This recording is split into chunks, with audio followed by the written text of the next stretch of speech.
টালবাহানা, অধ্যাদেশের খসড়া নিয়ে এত কাহিনী, সেটার জন্য অধ্যাদেশটা যেন আমরা তাড়াতাড়ি পেয়ে যাই, তার জন্যই আজকে আসা। এই তো শিক্ষকদের বিভিন্ন ধরনের সিন্ডিকেট, এছাড়াও আরও অনেক ধরনের সিন্ডিকেট রয়েছে, যেটার জন্যই আজকের দিনে আমাদের এত এই অবস্থা। শিক্ষক সর্বপ্রথম সিন্ডিকেটটাই শিক্ষকদের।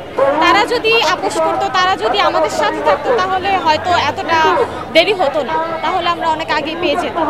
এখন শিক্ষকদের বিভিন্ন ধরনের লাভ আছে, তার মধ্যে একটাই লাভ, প্রথম যে লাভটা সেটা হচ্ছে তারা হচ্ছে বিসিএস ক্যাডার। আর একটা বিশ্ববিদ্যালয়ে তো বিসিএস ক্যাডাররা কখনোই শিক্ষকতা করতে পারবে না, সেখানে পিএইচডি শিক্ষক প্রয়োজন, সেটার জন্যই হয়তো। এছাড়াও আরও কিছু ধরনের সিন্ডিকেট রয়েছে, যেটা সম্পূর্ণ ইন্টারনাল।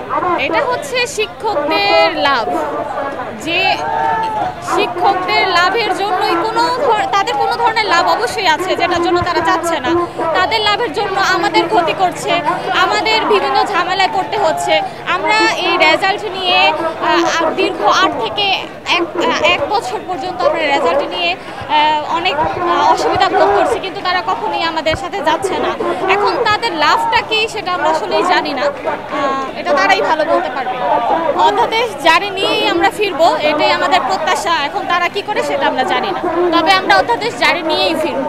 হ্যাঁ, আমাদের কর্মসূচি চালিয়ে নেওয়া হবে, আমাদের আরও কর্মসূচি আসছে, অবশ্যই কর্মসূচি চালিয়ে নেওয়া হবে।